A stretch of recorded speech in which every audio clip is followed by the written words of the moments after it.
திமுக மற்றும் அதிமுக ரெண்டுமே சேர்ந்து சம்பாதிக்கிறதுக்கு சுற்றி எல்லாத்தையும் வாங்கி போட்டு அவங்க ரியல் எஸ்டேட் வேல்யூவை இன்க்ரீஸ் பண்ணி அவங்க ஒரு பெரிய பிஸ்னஸ் பண்ணுறதா அவங்க மைண்ட் செட் இருந்துச்சு. இன்றைக்கி மண் விழுந்தது அவங்க சோத்தில். இன்றைக்கி அதே மண்ணில் விவசாயம் பண்ண போகிறாங்க விவசாயிகள். 2019 வந்து திமுக தான் இது வந்து ஏர்போர்ட் வரவே கூடாதுன்னு வந்து அதிமுக கொண்டு வரும்போது இது ஃபஸ்ட்டு ரைஸ் பண்ணது வந்து திமுக. புரிஞ்சுங்களா? அதே திமுக வந்து 2021 தான் ஆட்சிக்கு வந்த பிறகு புரிஞ்சுங்களா அதே வேலைகளை செய்ய ஆரம்பித்த பிறகு தன் கண்ட்ரோலில் அந்த விஷயங்கள்லாம் வரப்போகுது. புரிஞ்சுங்களா? அதுக்கான வந்து ஊத்துறார்கள். ரெண்டு விஷயத்தில் ஏன் இந்த மாற்றம் அப்படிங்கிறது நீங்கள் திமுக காரங்கள்ட்ட தான் கேட்கணும். ஜி ஸ்கொயர் மர்மவர்கள் has invested so much money over there. இன்றைக்கி வந்து ஒரு ஏர்போர்ட் வந்துச்சுன்னா சுற்றி இருக்க வளாகம் எல்லாமே வந்து பார்த்திங்கன்னா அங்கே நிறையா டெவலப் ஆகும் அப்படின்னு சொல்லி இன்றைக்கி வந்து பார்த்திங்கன்னா மும்பையில் பார்த்திங்கன்னா நவி மும்பைன்னு ஒன்று இருக்குது, ஒரு ஏர்போர்ட் அங்கே இப்போ நவி மும்பை வந்து யாருமே அந்த சைடு போனதே கிடையாது. இன்றைக்கி பார்த்திங்கன்னா ஏகப்பட்ட டெவலப்மெண்ட்ஸ். புரிஞ்சுங்களா? நவி மும்பை பொறுத்த வரைக்கும் நிறைய டெவலப்மெண்ட்ஸ்.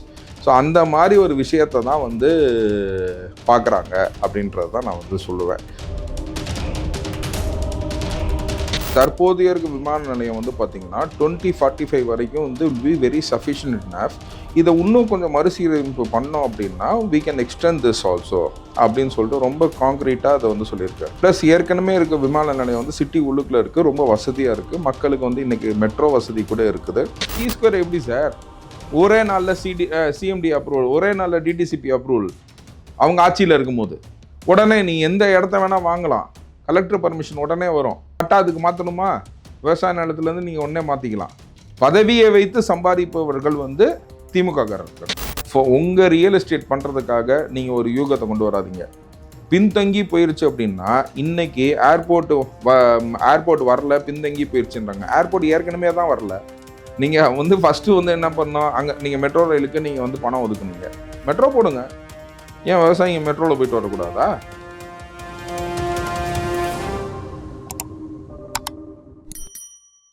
சார் வணக்கம் சார். வணக்கம். எப்படி சார் இருக்கீங்க? நல்லா இருக்கேன். Okay sir. சார், அசம்பிளியில் நேற்று முதலமைச்சர் விஜய் அவர்கள் இந்த ரொம்ப நீண்ட கால கோரிக்கையாக பரந்தூர் மக்களுக்கு வந்து வச்சுக்கிட்டு இருந்த முக்கிய கோரிக்கையாக இருக்கக்கூடியது பரந்தூர் பகுதியில் விமான நிலையம் வரக்கூடாது அப்படின்றது.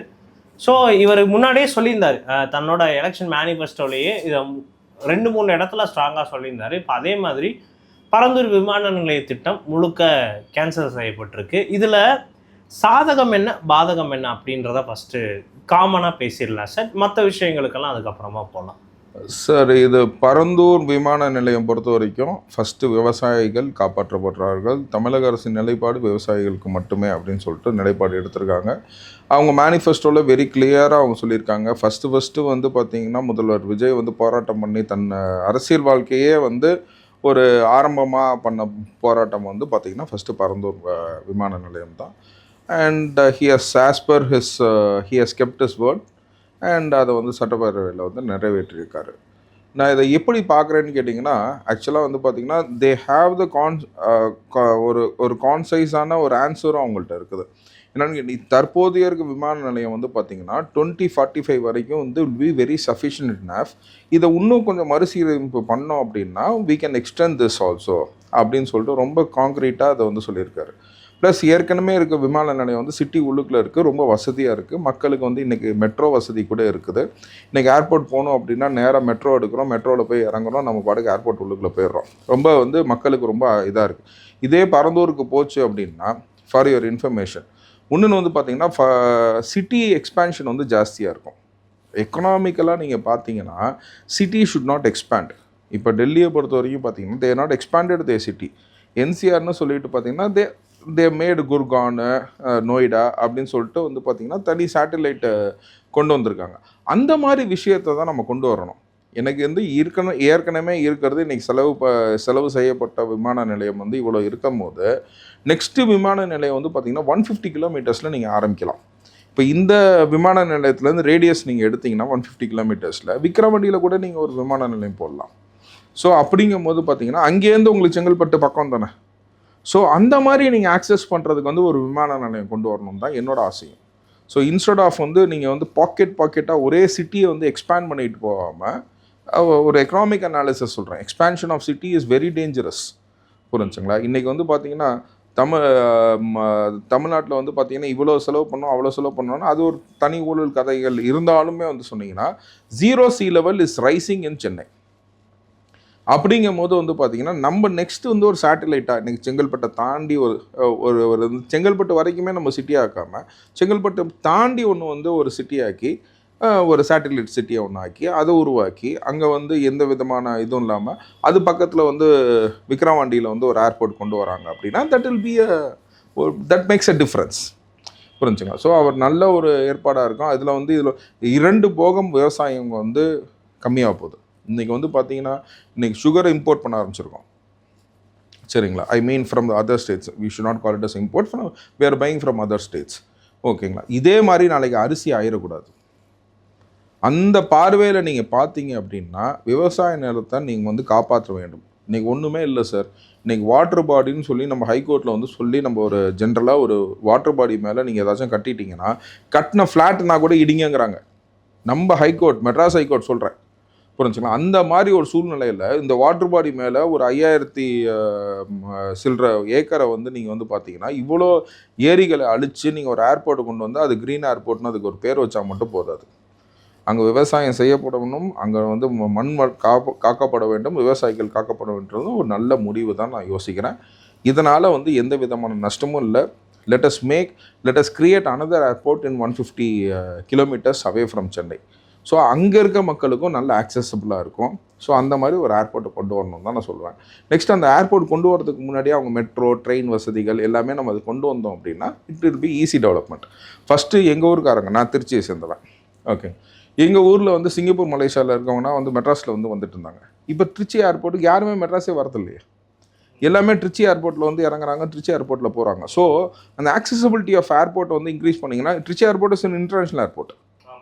புரிஞ்சுங்களா? International airport. ஸோ அந்த இன்டர்நேஷ்னல் ஏர்போர்ட்டை ஆனதுனால இன்னைக்கு மலேசியா சிங்கப்பூர் இந்த சைடில் இருக்கிறவங்க, ஓகேங்களா, அந்த சவுத் வெஸ்ட்டில் இருக்கிறவங்க எல்லாமே வந்து பார்த்தீங்கன்னா, சவுத் ஈஸ்ட்டில் இருக்கிறவங்க எல்லாமே பார்த்தீங்கன்னா சிங்கப்பூர், மலேசியா, தாய்லாந்து இங்கே போகிறவங்கன்னா வந்து பார்த்தீங்கன்னா இந்த திருச்சியை தான் ரொம்ப ஆக்சஸ் பண்ணுறாங்க. ஸோ அந்த மாதிரி ஒரு விஷயத்தை வந்து நம்ம அந்த திருச்சி ஏர்போர்ட் டெவலப் பண்ணுற மாதிரி இன்னொரு ஏர்போர்ட் கொண்டு வந்து டெவலப் பண்ணலாம். இல்லைன்னா மற்ற ஏர்போர்ட்டுகளில் இருக்கிற ஏர்போர்ட்ஸே இன்னும் நல்ல இன்டர்நேஷ்னல் ஏர்போர்ட் ஸ்டாண்டர்ட்ஸ்க்கு கொண்டு வரது வந்து it will be a good economic அனாலிசிஸ்ன்னு சொல்லிட்டு ஒரு சாதாரண ஒரு எக்கனாமிக் கொஞ்சம் தெரிஞ்சவனா நான் வந்து அதை ஃபீல் பண்ணுறேன். பட்டு இந்த அனௌன்ஸ்மெண்ட் கொடுத்த அந்த சமயத்தில் இருந்தே திமுக சார்பிலிருந்து எல்லாரும் விஜய் வந்து தமிழகத்தோட வளர்ச்சி பாதையை 300 வருஷம் பின்தங்கி போகிற மாதிரி பண்ணிட்டாரு. இந்த வார்த்தைகளை யூஸ் பண்ணி ஸ்டாலின் அவர்கள் விமர்சனம் பண்ணியிருக்காரு. எதிர்கட்சி தலைவர் உதயநிதி ஸ்டாலின்லாம் வந்து இது முழுக்க தமிழகத்தோட வளர்ச்சி பாதையை அழிக்கிற செயலை தான் தாவேகா பண்ணுது, மாற்றம் இல்லை ஏமாற்றம் அப்படின்ட்டு போடுறாரு. அதுக்கப்புறம் அவங்க திமுகவோட வழக்கறிஞர் பிரிவு சரவணன் நினைக்கிறேன் சார் அவரோட பேர், இவங்க எல்லாருமே இதை வந்து தமிழகத்தோட வளர்ச்சியே வந்து அழிக்கிற ஒரு முயற்சி இது, இதனால தமிழகம் பின்னோக்கி தான் போகுன்ற ஒரு பாயிண்ட் எடுத்து வைக்கிறாங்களே சார். அதாவது தான் சொன்ன அது இந்த வாய் இல்லை, அது வேற வாயின்னு சொல்லுவாங்கல்ல ஜென்ரலாக காமெடியாக. அதே மாதிரி பார்த்தீங்கன்னா 2019 வந்து திமுக தான் இது வந்து ஏர்போர்ட் வரவே கூடாதுன்னு வந்து அதிமுக கொண்டு வரும்போது இது ஃபஸ்ட்டு ரைஸ் பண்ணது வந்து திமுக. புரிஞ்சுங்களா? அதே திமுக வந்து 2021 தான் ஆட்சிக்கு வந்த பிறகு, புரிஞ்சுங்களா, அதே வேலைகளை செய்ய ஆரம்பித்த பிறகு தன் கண்ட்ரோலில் அந்த விஷயங்கள்லாம் வரும்போது, புரிஞ்சுங்களா, அதுக்கான வந்து ஊத்துறார்கள். 2 விஷயத்தில் ஏன் இந்த மாற்றம் அப்படிங்கிறது நீங்கள் திமுக காரங்கள்ட்ட தான் கேட்கணும். 2019 2021 என்ன மாற்றம் வந்துச்சு? ஏன் உங்கள் வார்த்தைகள் வந்து நேர்முகமாக மாறப்பட்டது? 2019 ஏர்போர்ட்டே வேணான்னு சொன்ன திமுக அவங்க ஆட்சிக்கு வந்த பிறகு பார்த்தீங்கன்னா 2022 பார்த்தீங்கன்னா அவங்க வந்து ஏர்போர்ட் வேணுங்கிறாங்க. புரிஞ்சுங்களா? ஏன் இந்த மாற்றம் வந்தது அப்படின்னு சொல்லி பார்த்தீங்கன்னா இன்றைக்கி சொன்னது தான், இன்றைக்கி சட்டசபையில் நம்ம பேசுகிற இந்த விஷயந்தான். G2 மர்மவர்கள் has invested so much money over there. இன்றைக்கி வந்து ஒரு ஏர்போர்ட் வந்துச்சுன்னா சுற்றி இருக்க வளாகம் எல்லாமே வந்து பார்த்திங்கன்னா அங்கே நிறையா டெவலப் ஆகும் அப்படின்னு சொல்லி இன்றைக்கி வந்து பார்த்திங்கன்னா மும்பையில் பார்த்திங்கன்னா நவி மும்பைன்னு ஒன்று இருக்குது, ஒரு ஏர்போர்ட் அங்கே இப்போ நவி மும்பை வந்து யாருமே அந்த சைடு போனதே கிடையாது. இன்றைக்கி பார்த்திங்கன்னா ஏகப்பட்ட டெவலப்மெண்ட்ஸ்.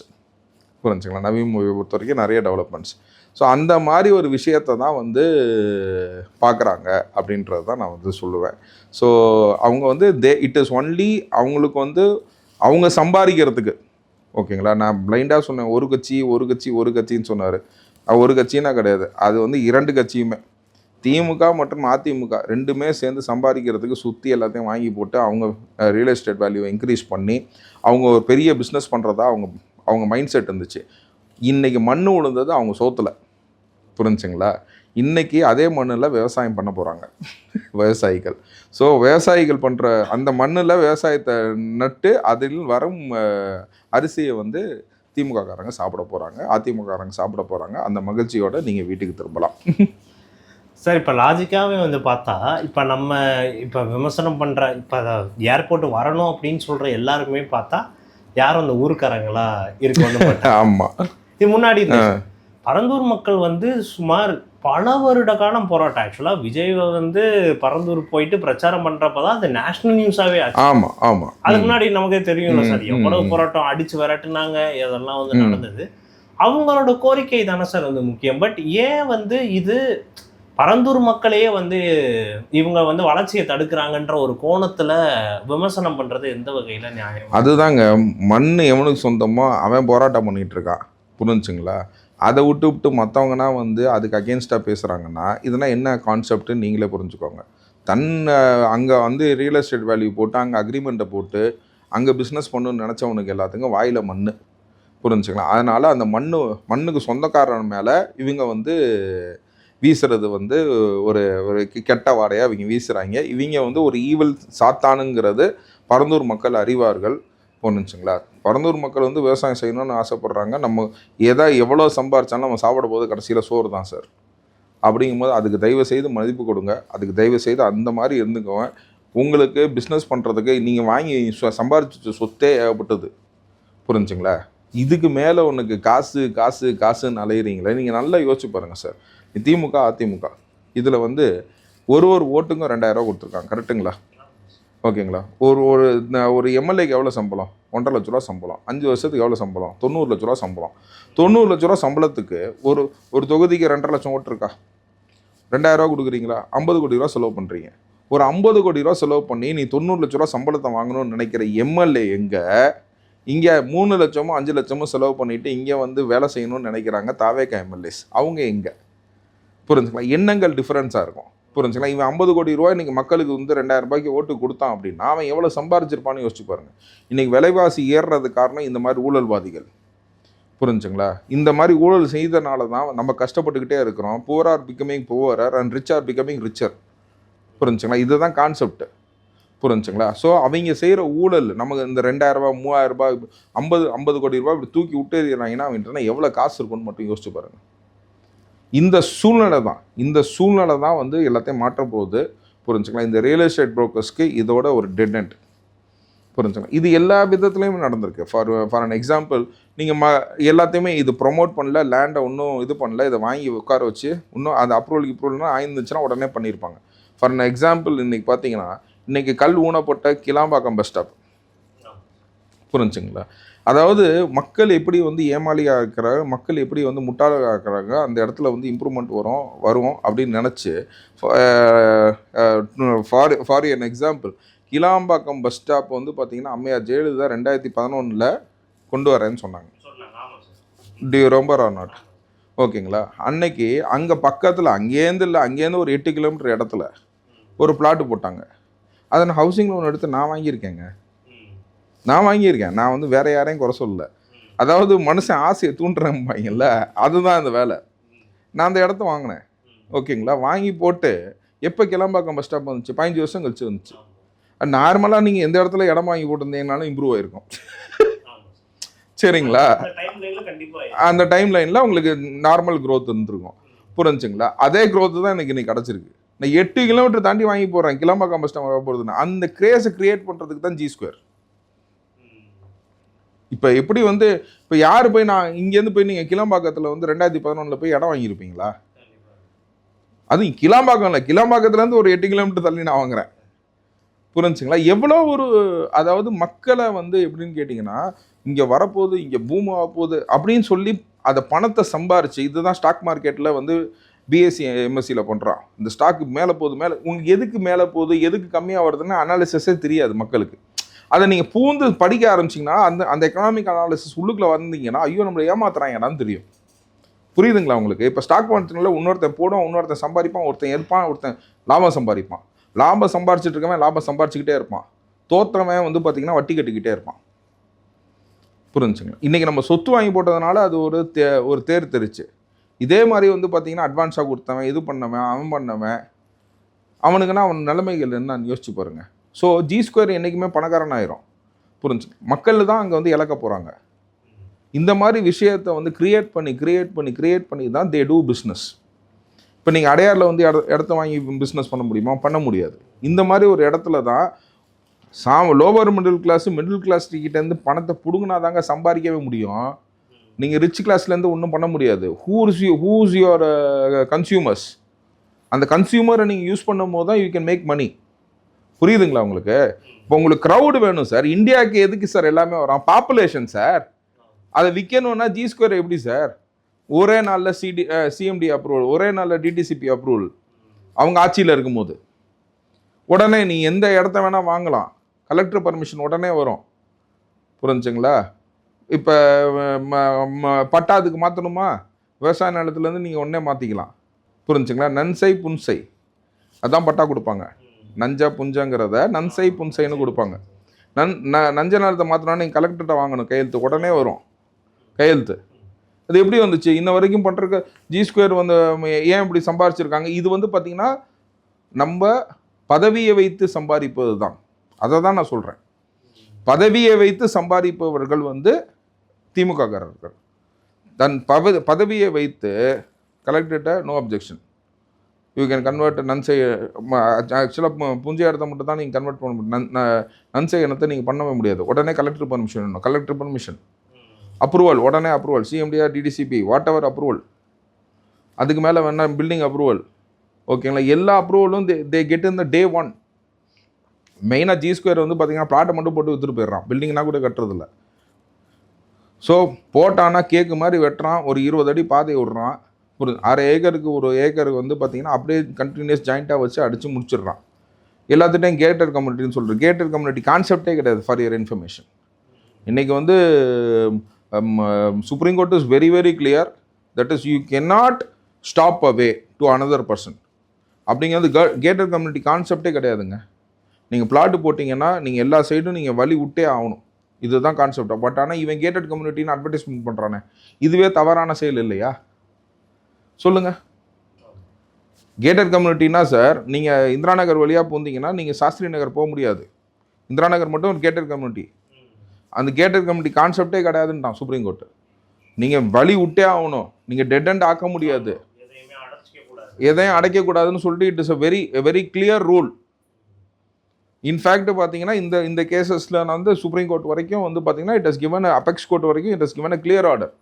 ஆனால் இருந்தாலும் வந்து பொய் சொல்லி விற்கிறது, கேட்டட் கம்யூனிட்டிங்கிறது, வார்த்தைகளை வித்தியாசமாக யூஸ் பண்ணுறது, லோவர் மிடில் கிளாஸையும் வந்து பார்த்தீங்கன்னா they're sucking their blood and they're making the money. கடைசி ஒரு நாள் 2000 ரூபாய் தூக்கி விட்டு அறிஞ்சிடறான். இன்றைக்கி மக்கள் அந்த 2000 ரூபாயும் மதிக்கலை, இவங்களே மதிக்கலை, இவங்க சாயம் வெளுத்து போச்சு அப்படிங்கிறது புரியுது. ஸோ உங்கள் ரியல் எஸ்டேட் பண்ணுறதுக்காக நீங்கள் ஒரு யூகத்தை கொண்டு வராதிங்க. பின்தங்கி போயிடுச்சு அப்படின்னா, இன்றைக்கி ஏர்போர்ட் வரல, பின்தங்கி போயிடுச்சுன்றாங்க. ஏர்போர்ட் ஏற்கனவே தான் வரல. ஏற்கனவே தான் சார் வரல. நீங்கள் வந்து ஃபஸ்ட்டு வந்து என்ன பண்ணோம், அங்கே நீங்கள் மெட்ரோ ரயிலுக்கு நீங்கள் வந்து பணம் ஒதுக்குனீங்க. மெட்ரோ போடுங்க. ஏன் விவசாயிங்க மெட்ரோவில் போயிட்டு வரக்கூடாதா? Give access. இதுவே எக்ஸ்பேன்ஷன் ஆஃப் சிட்டிமே. ஒரு டெர்மினல் வச்சு அதோட க்ளோஸ் பண்ணணும், அதோட நீங்கள் முடிக்கணும். அந்த டெர்மினல்லேருந்து இன்னொரு டெர்மினல் போகணும். எக்ஸ்பேன்ஷன் ஆஃப் சிட்டியே இருக்கக்கூடாது. ஒரு கலெக்டருக்கு இவ்வளோ தான் நிர்வாகம் பண்ண முடியுன்ற ஒரு இது இருக்குது சார். நீங்கள் நல்லா யோசிச்சு பாருங்கள். நீங்கள் திருச்சி கலெக்டர்னா சொல்லுவீங்க, ஓகேங்களா? ஸோ இன்றைக்கி மெட்ராஸில் இருக்க கலெக்டர் பேரை நீங்கள் கேட்டிங்கன்னா டக்குன்னு யாருக்கும் தெரியாது. மேடம் ஹெலன் அவங்க கலெக்டர். பட் ஆனால் வந்து ரீசன் என்ன சொல்கிறேன்னு கேட்டிங்கன்னா, இங்கே நடவடிக்கை எடுக்கிறதுக்கு நிறைய பேர் இருக்காங்க, பெரிய தலைகள் நிறையா இருக்கிறனால அந்த இதாகுது. ஸோ அப்படிங்கும் போது அவங்களுக்கு கான்செப்ட் வந்து சென்னையோட கான்செப்ட் கம்மியாக கொடுக்கணுங்கிறேன், பொறுப்புகள் கம்மியாக கொடுக்கணுங்கிறேன். சிட்டியை எக்ஸ்பேண்ட் பண்ணாதீங்க, சேட்டிலைட் சிட்டியை உருவாக்குங்க. அதுக்காக சேட்டிலைட் ஏர்போர்ட் இருக்கிற ஏர்போர்ட்னா நல்ல ஏர்போர்ட் ஆக்குங்க. Coimbatore airport is working very well. எல்லாம் துபாய், மிடில் ஈஸ்ட்லேருந்து வரவங்கன்னா இப்போ வந்து டைரக்ட் ஃப்ளைட்ஸ் வந்து பார்த்திங்கன்னா கோயம்புத்தூர் வர ஆரம்பிச்சிருச்சு. திருச்சி ஏர்போர்ட் வந்து பார்த்திங்கன்னா சிங்கப்பூர், மலேசியா வரவங்கன்னா, டெல்டா மாவட்டத்தில் இருக்கவங்கன்னா ஃபுல்லாக திருச்சி ஏர்போர்ட்டை உபயோகப்படுத்துகிறாங்க. அந்த மாதிரி பார்த்திங்கன்னா people started using all this airport. நாளைக்கு நீங்கள் வந்து தூத்துக்குடி ஏர்போர்ட்டை இன்டர்நேஷ்னல் ஏர்போர்ட் ஆக்குங்க. தூத்துக்குடிக்காரன் எதுக்குங்க மதுரைக்கு வரப்போகிறான்? மதுரையை நல்ல இன்டர்நேஷ்னல் ஏர்போர்ட் ஆக்குங்க. அவன் எதுக்குங்க வரப்போகிறான்? மக்கள் தொகையை எப்படி ஸ்பேர்லியாக ஸ்ப்ரெட் பண்ணுறதுன்றதை யோசிங்க சார். இன்றைக்கி ஏன் சார் நம்ம மெட்ராஸில் மட்டும் இவ்வளோ கும்பலாக இருக்குது? நம்ம எதுக்கு சார் மெட்ராஸில் மட்டும் இங்கே உட்காரணும்? எப்படி எப்படின்னு அவாய்ட் பண்ணணும்னு பாருங்கள் சார். பரவலாக ஆக்குங்க சார். ஐடி கம்பெனிக்காரன் வந்து ஏன் மதுரை ஏர்போர்ட்டை நல்லா ஆக்குனீங்கன்னா அவன் மதுரையில் ஒரு ஆஃபீஸ் போட மாட்டானா? திருச்சி ஏர்போர்ட் இன்னும் ஆக்சசபிளாக இருந்துச்சுன்னா திருச்சியில் ஒரு இது போட மாட்டாங்களா? Why people have to come to Chennai alone? சென்னையில் மட்டும் என்னது இருக்குது? நான் சொல்கிறேன் சார், இப்போ சட்டசபைக்கும் எல்லாம் வராங்க, சென்னைக்கு வராங்க. இன்றைக்கி ஹைகோர்ட்டுக்கு நாங்கள் சென்னை வரோம். இன்னொரு பகுதியை பிரித்து மதுரை பெஞ்சுன்னு சொல்லி ஒன்று உருவாக்கியிருக்காங்க. அந்த மாதிரி விஷயமாக நான் வந்து சொல்கிறேன். ஒன்றா நீங்கள் ஸ்பேர்லியாக ஸ்ப்ரெட் பண்ணுங்கிறேன். So stoppage of this airport is logically with regard to as an எக்கனாமிஸ்டாகவும் நான் சொல்கிறேன். ஐ am not a economist, economic ஸ்டூடெண்ட்டாக சொல்கிறேன். Okay, it is very very good. ஒரு ப்ரைமரி எக்கனாமிக்ஸ் தெரிஞ்சவங்க கூட இதை ஸ்டாப் பண்ணுவாங்க. சிட்டி எக்ஸ்பான்ஷனும் அலோவ் பண்ண மாட்டாங்க. இங்கே இவ்வளோ கலெக்டர் இவ்வளோ இது இருக்கிறாங்க அப்படிங்கும்போது இப்போ தான் வந்து இவங்க ஆலோசனைகள்னால் வந்து சிஎம் சார் காதுக்கு போகுது. நல்ல நடவடிக்கை எடுக்கிறாரு அப்படின்றத நான் சொல்கிறேன்.